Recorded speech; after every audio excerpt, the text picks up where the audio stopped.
congressional Democrats demand answers from Hegseth about his apparent attempt to make money off of the war in Iran. That and congressional Democrats are introducing a bill called Bets Off in order to stop insider trading on prediction markets.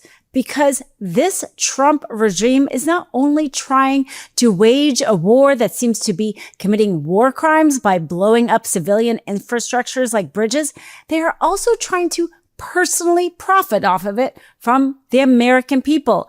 People who invest in the stock market expecting there to not be insider trading. My name is Dina Doll with the MeidasTouch Network. Let's get into this. Now, this was reported by the Financial Times that evidently Pete Hegseth's broker at Morgan Stanley reached out to the private equity fund Blackstone, asking whether or not Hegseth could invest millions of dollars into one of their specific defense funds. One of their defense funds that held stock in companies having to do with defense, that Hegseth, under his conduct, his code of conduct as the Secretary of Defense or War, whatever they're calling that department now, is specifically not allowed to invest in. There's about 10 or 12 defense stocks under that code of conduct he's not allowed to invest in. So you have an apparent violation on multi fronts. Not only was he attempting to perhaps commit insider trading by trading on defense stocks because he knew the war was coming, but also violating the ethical standards, his code of actual conduct.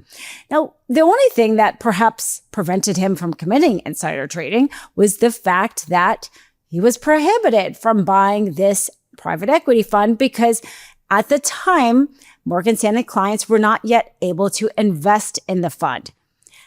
Financial Times did not know whether or not he did go ahead and buy stock within his own Morgan Stanley broker. That's yet to be determined.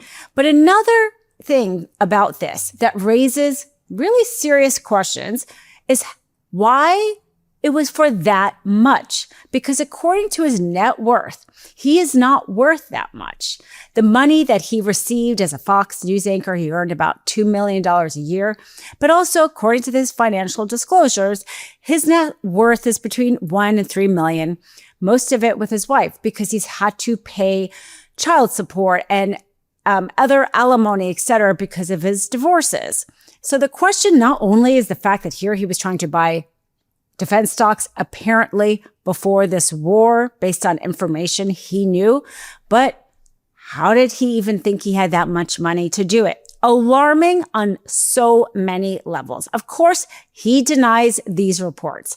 The Senate, House, and the Senate Democrats have now both independently demanded answers from Hegseth, opening up probes, saying, you have to answer to us. Did this happen? The seriousness of this cannot be overstated. The SEC, the Securities and Exchange Commission, has in 1934 implemented rules and regulations that as a corporate lawyer, I had to make sure that corporations that were my clients followed. They're intrinsic, they are vast, and they are meant to protect the public. As we know, the barons from the early 1900s, they traded on insider trading all the time. Trump loves that period of time, the barons. He seems to think that was our golden era. That's when they did tariffs and they realized after that tariffs don't work.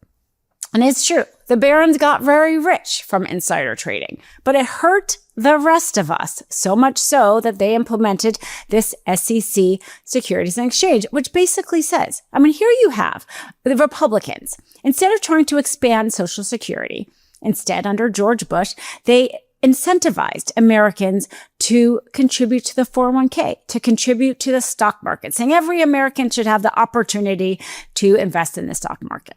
And a lot of Americans now do invest in the stock market through their 401ks.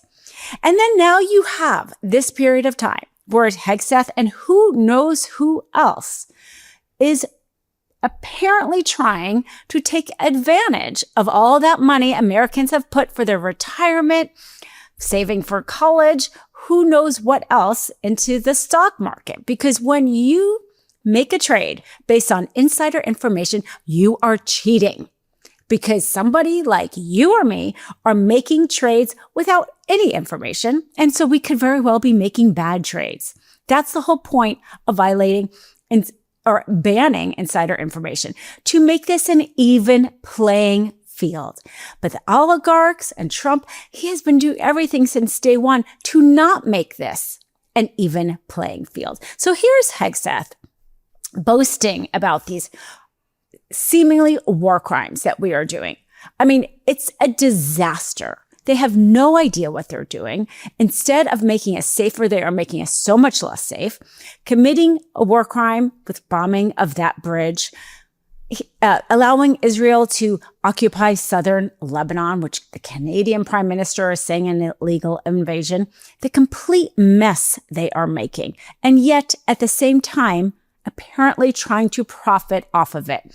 Of course, it is not just the SEC, but the SEC, the insider trading, the other very interesting piece here is the person who was in charge of overseeing enforcement of the SEC. Margaret Ryan just resigned in March because, according to 3 people who spoke to Reuters, said that she was being limited in investigating cases involving Trump, his family, and his associates. So Paul Atkins, the one who was appointed by Trump to head the SEC, evidently she was clashing and she stepped down. Right in a period of time, we really need somebody at the SEC to rein in insider trading. Well, congressional Democrats and Greg Casar and Chris Murphy are putting forward a bill regarding the prediction markets because the prediction markets are new, obviously, and they're not fully addressed by the SEC.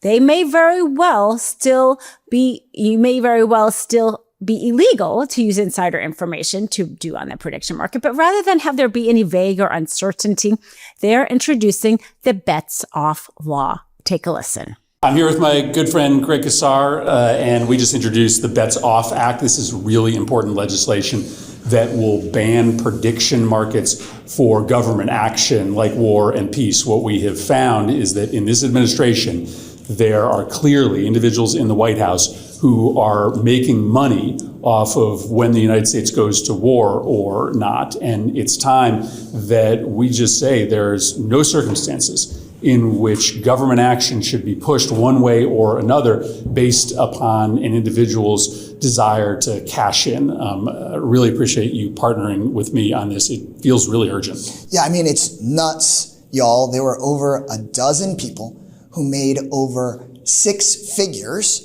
on the Iran invasion. They created these accounts the night before, and one anonymous account called MAGA My Man made nearly $500,000. So think about it. There's somebody in the Situation Room making a decision on life and death, war and peace, who has hundreds of thousands of dollars riding on this thing. It is just so corrupt.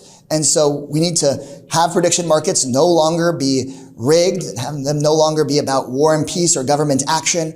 It makes no sense for something that one person knows the outcome of, like who's going to be the special guest at the halftime show, to be in a betting market because everyday people get screwed and the rich and powerful get to cash in on that. And we know that the Trump family is making big money here too. Right after Trump was sworn in, both his sons were made advisors to these big companies, Kalshi and Polymarket. And so they have an interest in these markets being rigged because the people on the inside of the White House are clearly making money and the Trump family members are making money as well. So we've got to get this done. It's just another example of the most corrupt White House in the history of the country. Yeah, they basically see the White House as a way to cash in, and some of the CEOs of these big companies want to make basically the whole country a casino, and every decision just be another way for them to make a fee on top of it. And Congress needs to step in before that happens, which is why I'm so grateful that the senator's got his bill and I'm happy to carry it in the House. It's also being reported that federal prosecutors in New York are trying to find a way to perhaps prosecute insider trading with prediction markets under existing law. Certainly that bets off law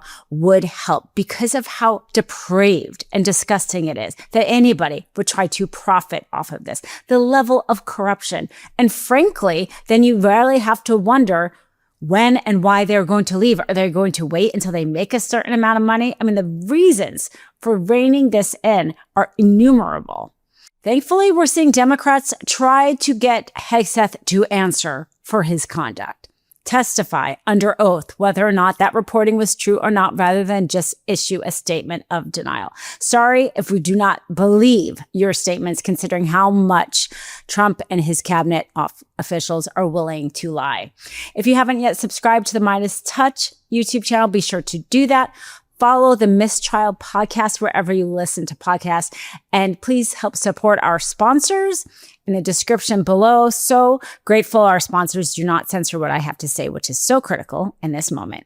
Love this video? Support independent media and unlock exclusive content, ad-free videos, and custom emojis by becoming a paid member of our YouTube channel today. You can also gift memberships to others.